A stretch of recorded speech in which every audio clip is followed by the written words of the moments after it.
How's it going, everybody? I'm Gary. I'm a voice actor, I'm a gamer, and I'm a PhD in AI speech stuff. The AI part isn't particularly relevant, but the speech part is, because today I'm going to be talking about why English dubs always seem to fall short of the quality of the Japanese version when it comes to things like anime and Japanese video games. And while it is true that things like cultural differences and synchronization issues sometimes play a factor, I'm going to be talking about a major contributor that the general public doesn't have access to: the culture of the LA voiceover industry. So to start, I'm actually going to show you guys two different American cartoons. This is a SpongeBob episode from 2002. What am I supposed to do all day while you're at school? I don't know. What do you normally do when I'm gone?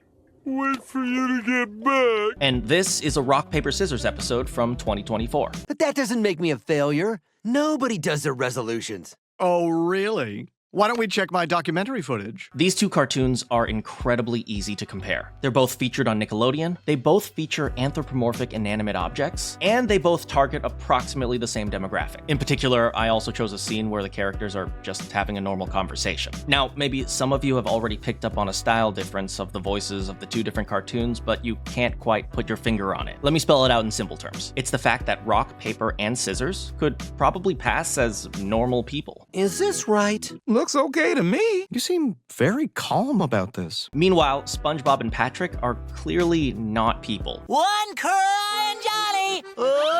Is mayonnaise an instrument? Or at the very least, if they were people, they'd be a bunch of weirdos. If you listen to 100 voices in a row, you'd still probably be able to pick out SpongeBob and Patrick among them. I mean, nobody talks like this! And nobody talks like this. But it'd be probably more difficult to pick out rock, paper, or scissors because they just sound like any other person. This is a trend that the video game and animation industries have been veering towards for the past 20 to 30 years. To use acting vocabulary, more and more, the industry is starting to prefer performances that are more grounded. Now, I personally hate the word grounded because it functionally doesn't mean anything. I already made a video about how these descriptive words don't really help the industry at all. But when you see grounded as an acting direction, it's supposed to mean realistic or believable. And there's a reason why these performances are getting more popular, but it's not always for the right reason, because usually it has to do with arrogance and ego. Let's take a quick look at on-camera acting. Among actors, the most respected and praised performances often come from realistic and emotionally nuanced characters. Characters that show emotion in subtle ways rather than being over the top. This is because it's widely accepted that realistic performances are some of the most difficult performances to pull off. It's not hard to show that you're angry by yelling and punching people, but it's a little bit more difficult to show anger when you're not moving around very much. Of course, one advantage that on-camera actors have is that you can actually see their faces and bodies. As a result, the grounded performance is even more difficult for voice actors. And over time, the number of realistic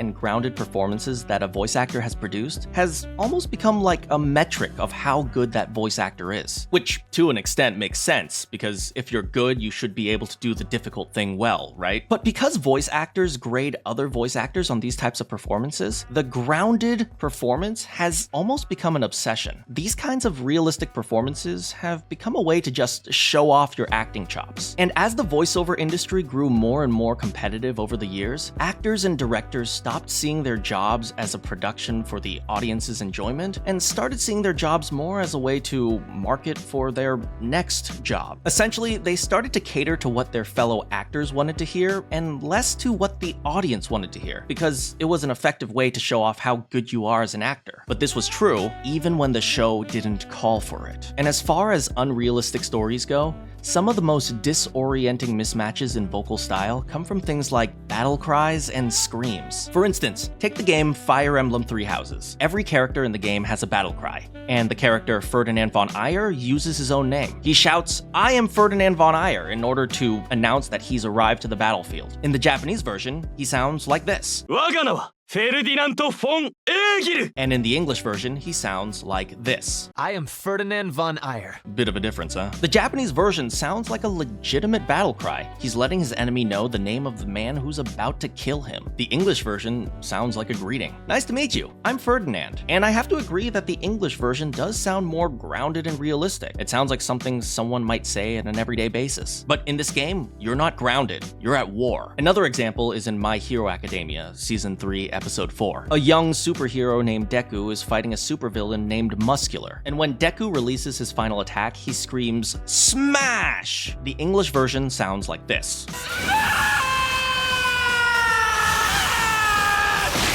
And the Japanese version sounds like this. You'll notice that the Japanese version sounds a lot more stressed and intense. These are actually two different types of screams that I'm just going to demonstrate for you guys real quick. The English version is just a voice scream. He brings up the intensity a little bit so that he gets some vocal cracks. Here's a quick demonstration. The Japanese version is a much more intense scream, and it requires the use of the ventricular folds and other aspects of the throat other than just the vocal cords. This one does require more effort and sometimes more training as well. Here's a demonstration.